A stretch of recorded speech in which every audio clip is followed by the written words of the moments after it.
Right. So first of all, I've got a confession. I'm certainly not an architect. I'm an accountant. And if my terminology doesn't give me away, my PowerPoint probably will. So bear with us. First, and before I start, credit where it's due. Even Nivaran is the person that wrote the essay on our campus and really helped us to understand things. We've got OC&C Architects, an urban agency, who are doing some work on the campus, and they've also helped some of the thinking that'll come through in this presentation. And Penny Story, my partner in crime at Trinity East, and fantastic collaborator. So any original thoughts in this presentation are hers. The rehashed ones are mine. So that's our site. That's what it looked like when it was built in the early 80s. Previously known as the IDA Enterprise Center. It was then called Trinity Technology and Enterprise Center, or TTEC, and it's most recently been rebranded as Trinity East. It's a 5.2-acre site situated in the Docklands, bounded by Pierce, Mackin, Grand Canal Quay, and the Dark Line. So Trinity acquired the leasehold on the site in 1999, and in 2021 we acquired the freehold. But obviously the site development predates that, you can see there. In the late 1970s, the IDA set about developing a series of enterprise centres across Ireland to support local employment, and this was one of them. In fact, at the time, it was the largest enterprise centre in Europe. And I think for us, using the campus, it really helps us to know what the architect was thinking at the time, to contextualize the buildings and appreciate them. And here, absolutely, I'm going to point everyone to the book.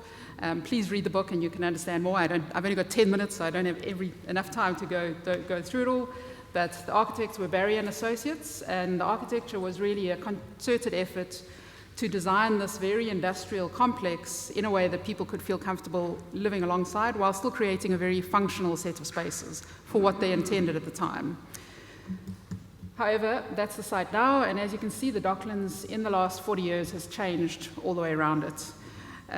Obviously, major redevelopments is the norm, with the occasional historic facade retained, and Trinity was the same. A few years ago, we also had a plan for major redevelopment.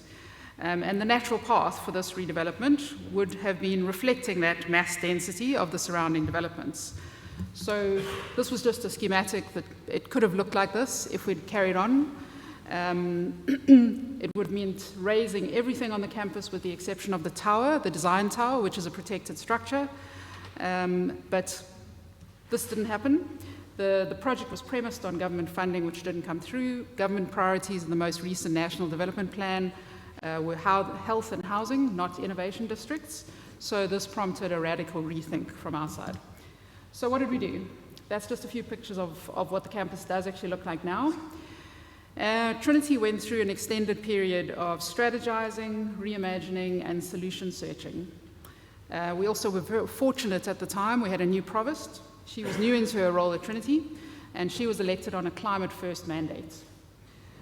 And in an environment of limited resources, challenging external factors, critical research space constraints, and the acknowledgement that we're in a climate crisis, we needed a new approach. So it's very easy to focus, looking at those pictures, very easy to focus on the negatives.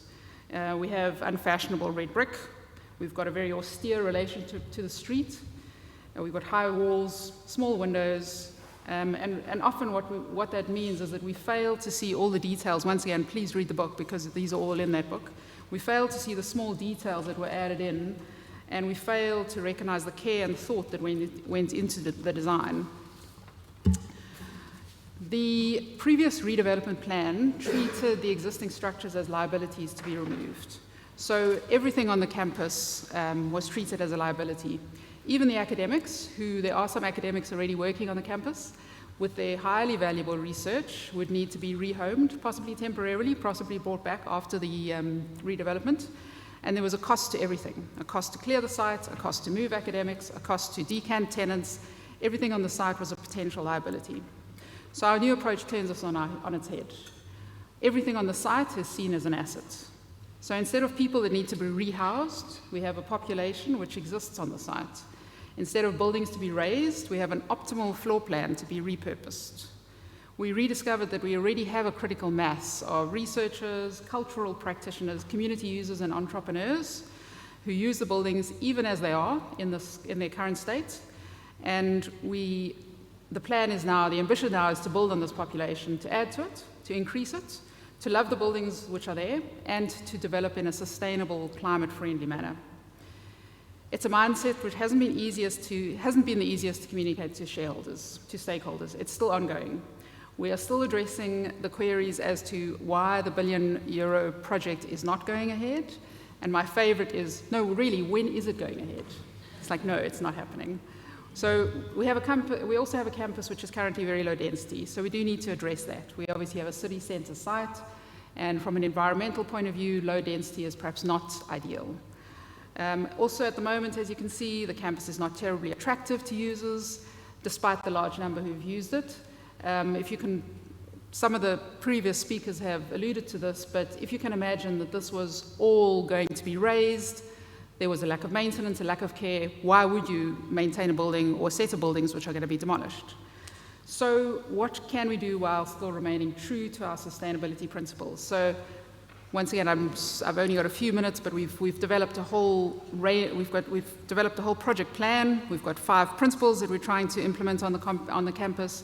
As I say, we haven't really got time for all that, but what we are trying to do and how we are addressing this is we've engaged 2 firms of architects, that's OCNC and Urban Agency, and they are working with us on imaginative refurbishment studies, so to give us some ideas of what we can do.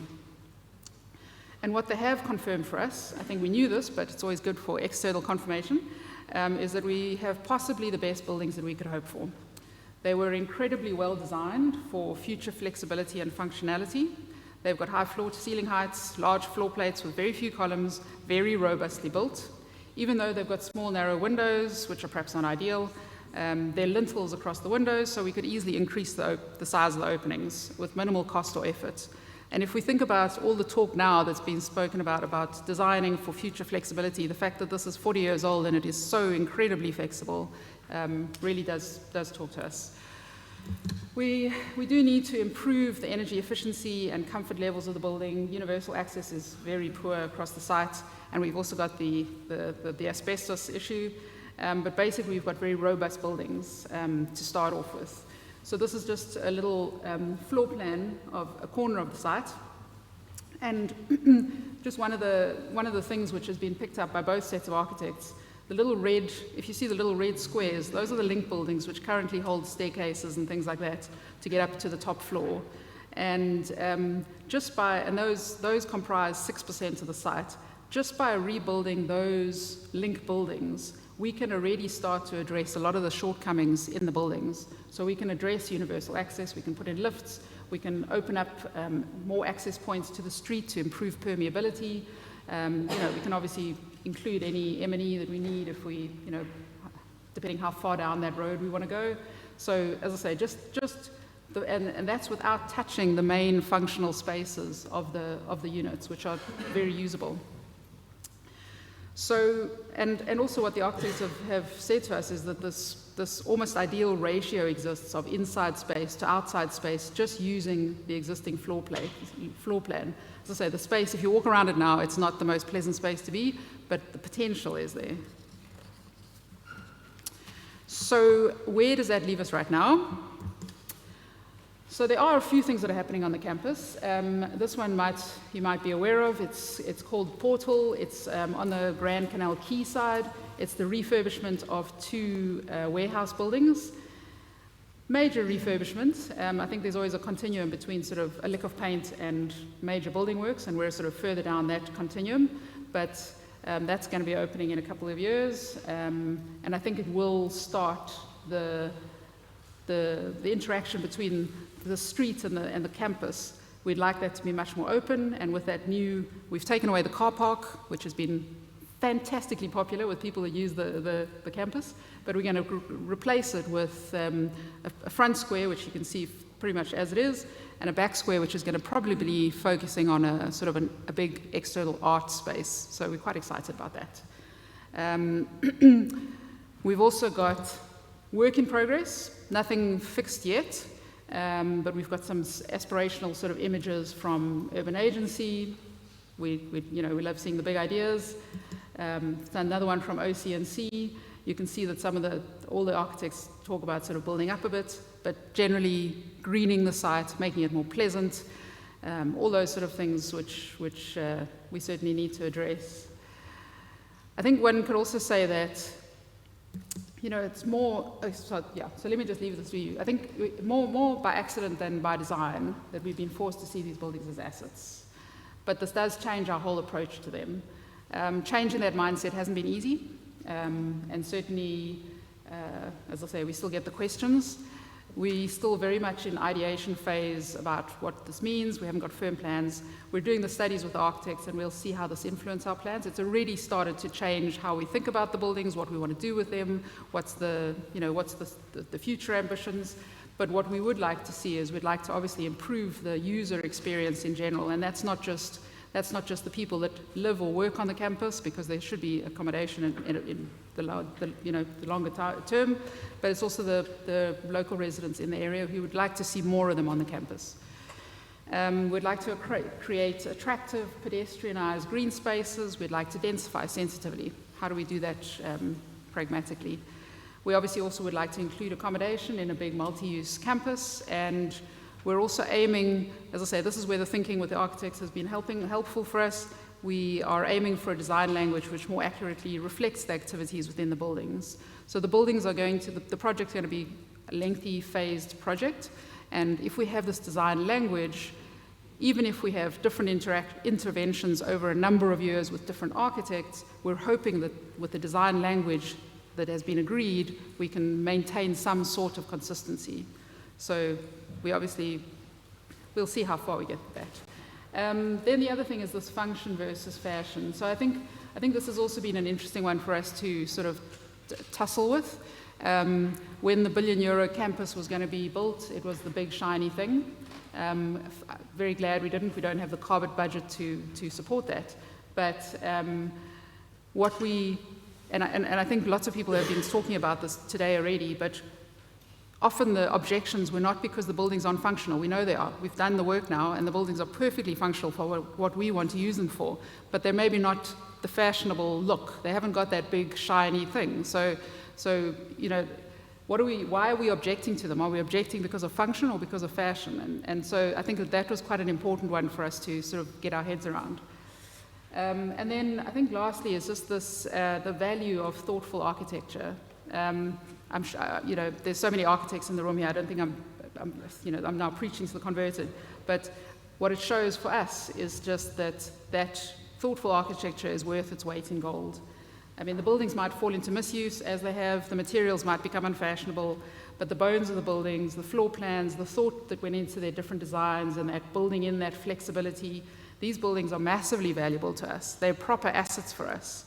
And I only hope that in another 40 years, the interventions that we do can be equally valuable.